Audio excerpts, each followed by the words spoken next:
This is tallow wood. It's another beautiful Australian hardwood, and let me tell you, it is bloody hard. Actually, let me show you. That's the mark it made when I smacked the hammer into it with all my force. So she's tough. Compare it to a softwood like some radiata pine, shall we? So there's the difference. I made about a 1/2 mil indent on that one, and I made like a 4 mil indent on the pine. So what I'm going to do with this tallow wood is I'm going to try and make some of these spinning jigs out of it.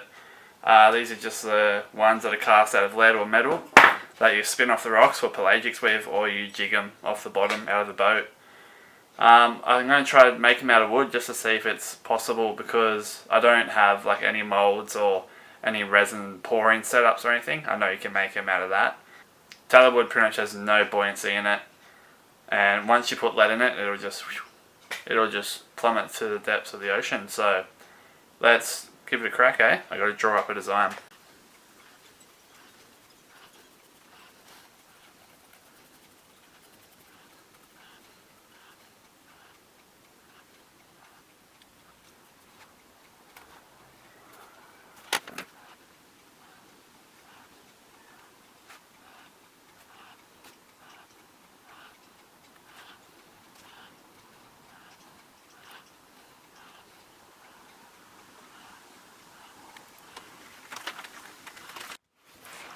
So that was just a real basic one, but I'm going to go with this one here. That's the little design I'm going to go for. Let's see if we can figure this out. So I've got 3 different sizes. I've got this really small one in case there's mac tuna and they're feeding on really small whitebait. Size in between, which I was hoping to get to around 40 grams. And then the bigger one, which will hopefully be around 60 potentially for my heavier setup. So let's get working on them. Australian facts. Tallow wood. Eucalyptus microchloris. Tallow wood is a moderate to large tree occurring in wet sclerophyll forests of coastal regions from the Hunter River district of New South Wales to Maryborough and Fraser Island, Queensland. So up the east coast of Australia. Well, not in Victoria. The heartwood of this species ranges in colour from pale to dark yellow-brown with occasional tinges of olive green. Sapwood is a whitish colour. The texture of tallow wood timber is moderately coarse, generally with interlock grain. Unusually for a eucalypt species, tallow wood is free of gum veins. That's why it's good for using lures and in furniture and everything. Figure is lacking, but the timber possesses a distinctive lustre and greasy appearance. Tallow wood timber products exhibit exceptional durability both in ground and above ground applications where life expectancy is greater than 25 to 40 years, respectively. Although tallow wood is highly resistant to decay and will withstand damp and wet conditions quite well, its sapwood is susceptible to licet borer. Untreated timber of this species is equivalent to fire retardant treated timber when tested in accordance with AS and ZS 3837. So it's super durable against fire and bushfires, because it's just such a dense, hard, strong wood. Historically, tallow wood has been used for bearings, mallet heads, mauls, wheel spokes and tool handles. Current engineering applications include wharf and bridge construction, railway sleepers, cross arms, poles, piles and mining timbers. So it's like an incredibly durable timber. This piece I have is an offcut from a tallow wood retaining wall I built when I was a landscaper. And yeah, those walls were hard to build. Tallow wood is also used in fencing, landscaping, construction of retaining walls, like I just said. Decorative uses include outdoor furniture, turnery and joinery. Other applications include boat building and the construction of coaches, carriages and agricultural machinery, and structural plywood. So it is also a koala habitat tree, which is super cool that we have some on the property here. Koalas in Australia are severely pressured and under a lot of threat, so it's really nice to have these trees here for them. They are highly prized in logging, and obviously our state forests, they go in there and take the tallow wood and the blackbutt out, which is a shame. So as you heard, that's a super dense, super useful wood for real heavy applications, and I'm going to try make a fishing lure out of it. I have made a couple. These 2 sinking stick baits here, made from tallow wood. and they sink beautifully in the water. It's actually really nice to work with. I really don't mind it. And for such a dense wood, you can actually get a really good action in the lure with weight. So it's not so dense that when you put weight in the body, it just doesn't even work because the top's so heavy, it doesn't counteract anything. So it's like that perfect medium. It's super hard, but not so hard that it's just useless for making lures. So yep, that is tallow wood facts. Whoop. Tallow wood, tallow wood, tallow wood, tallow wood. So the piece of wood's still really thick here, as you can see. But the reason for that is all the lead's going to be on the inside. And then once it's glued together, I'll shape it. And I just want to make sure I have plenty of wood on there. Because there'll be nothing worse than shaping it and then taking it too far and taking out the lead.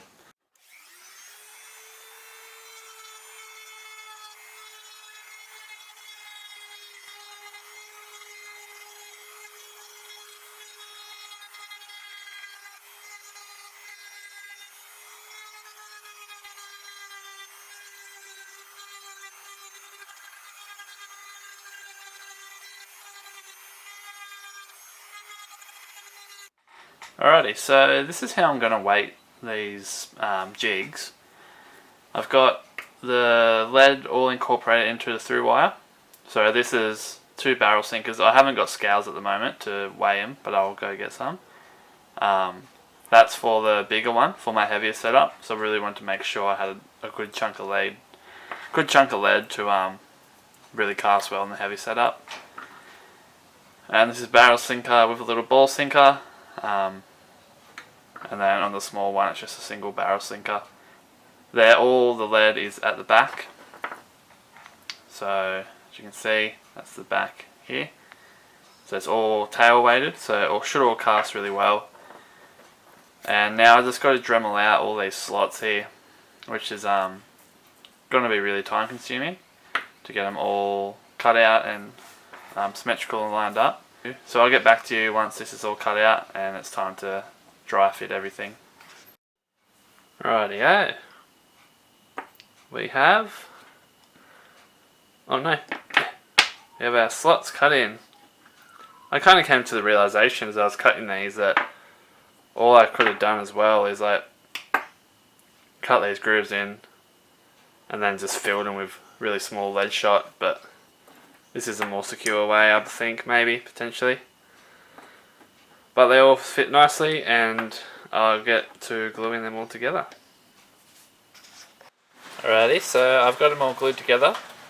I glued them together with some 24-hour epoxy, some arrow dye. And the reason I use 24-hour is just because it's such a hard wood, I really wanted the glue to set nice and slow to give it a chance to grab onto the grain a bit more and even potentially soak in a bit more. So I've got a very basic profile here I'm going to cut out. I'm going to stick wider than that line just to make sure I don't go too thin. And then, yeah, finish shaping these guys up. They're looking pretty good.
Alright, so they're all done, all shaped up.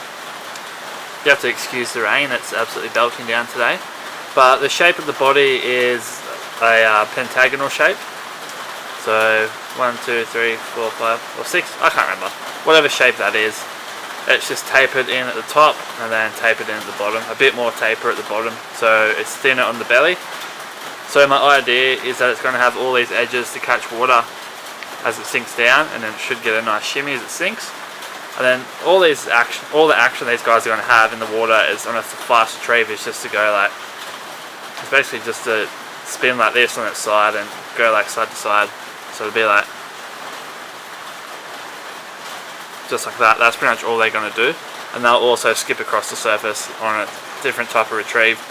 And they got a nice wide tail for that, so they should work pretty good. Alrighty, next step is to get some epoxy. And I've got all these different colours of glitter in here. So I've got purple, green, there's blue under the green, and this orangey gold here. I'm going to mix them all in and build up some nice glitter layers on these lures, which I can then put some colours and stuff over that later. So it should be interesting. We'll see how it turns out.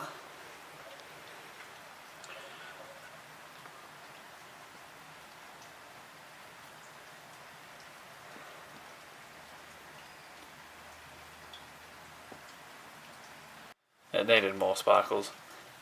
Wasn't sparkly enough.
So this one has just got a base of transparent blue-green.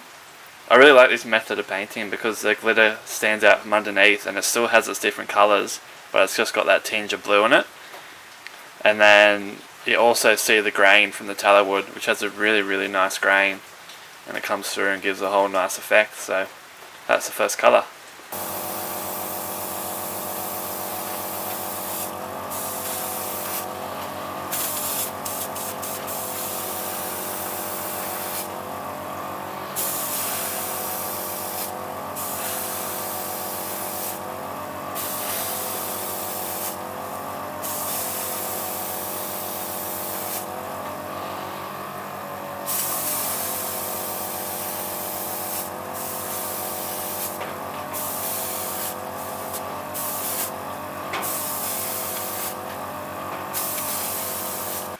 Alright, that one is detail magenta.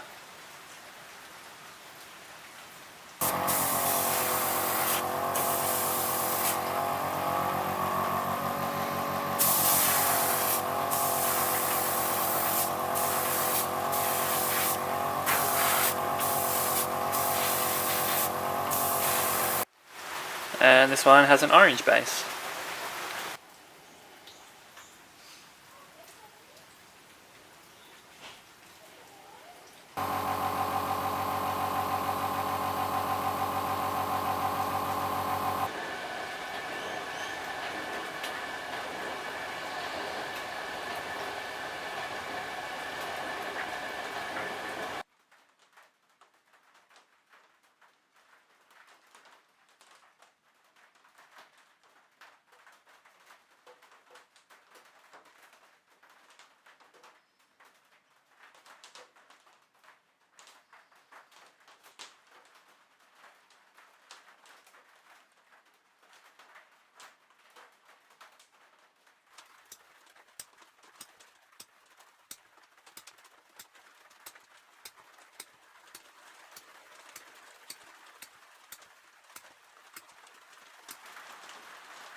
Yeah, exactly.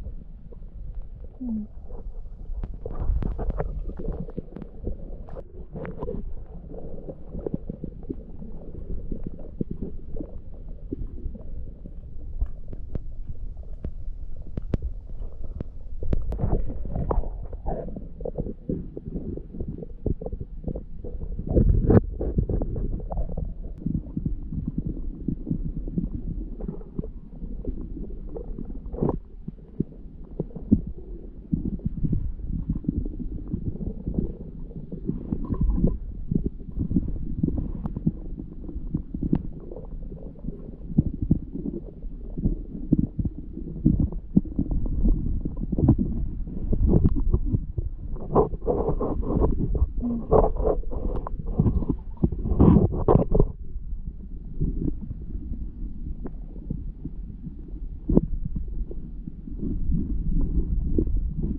Okay, let's see how much they weigh. I think they're going to be much lighter than I thought, but that's okay.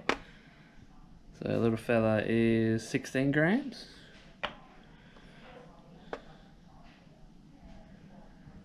24. And 35. So not as heavy as I thought they were going to be, but that's okay because I just feel like they're going to cast really well, which I will find out very soon, I guess, once I fish with them. Alrighty, so I'm super happy with how these lures turned out. They work just like a normal metal jig, hey, the way they swim, just with that side roll and tail kick. And I reckon they're going to catch me some good fish. We've just had a lot of rain over the past 6 or 7 days. The whole east coast of New South Wales and Australia has just flooded. So all that clear water we just had before is gone. So going to be waiting a couple of weeks for that to clear up to spin off the rocks again. But super happy with how they turned out. I'm definitely going to make more of these just for myself. You can see in the video they jigged really well vertically, so you might even be able to jig them this winter for snapper out of the kayak. And yeah, that's it guys. Thanks for watching this video, and I really appreciate all your views and all your nice comments. I got a couple regular viewers now, which is really cool, and I'll see you in the next one. So there you go, that's all it made with my